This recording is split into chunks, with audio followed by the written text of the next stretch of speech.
मुद्दा म्हणून प्रत्येक पेपरमध्ये माझं ऑब्झर्वेशन आहे, मी M3 शिकवतो, मला माहिती प्रत्येक M3च्या पेपरमध्ये एक तरी प्रश्न मुद्दाहून चुकवलेलाच असतो, तो पासिंगसाठी 5-6 मार्काचं काम होतं.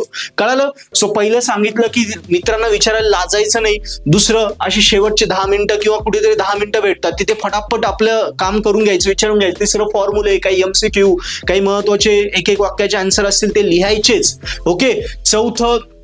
चौथी महत्वाची गोष्ट तुला सांगितली की क्वेश्चन नंबर अटेम्प्ट करायचं, गिव्हन डेटा लिहायचा, कारण एखादा प्रश्न चुकलेला असतो, चुकलेला प्रश्न आपल्याला मार्क देऊन देतो, चुकलेला प्रश्न, बरोबर. आणि आता शेवटचा मुद्दा आला की मोठे जे प्रश्न आहेत त्यांच्यात थोडंफार तरी लिहून दे, कारण मोठे जे प्रश्न मोठ्या मार्कला असतात, 8 मार्क, 10 मार्क, 16 मार्क, असे काही क्वेश्चन असतात काही ब्रांचला. ओके. त्या प्रश्नांना काहीतरी लिहून ये. मोठ्या प्रश्नांना मोकळ्या हाताने मार्क द्यायचे असतात, कारण ते हार्ड प्रश्न असतात, हार्ड प्रश्न. सो तिथे पण मोकळ्या हाताने सरांना मार्क द्यायचे असतं, पण काहीतरी लिहिलं पाहिजे. सो त्यामुळे तिथे काहीतरी पॉईंट ऍड करून ये. सो या गोष्टी फॉलो केल्या तर शेवटच्या 8-10 मिनिटांमध्ये तुझी पासिंग जी 4-5 मार्कांनी हुकते ना, ती कव्हर अप होऊन जाईल आणि आरामात तू ती पासिंग होऊन आरामात क्लिअर होशील. ओके मित्रांनो.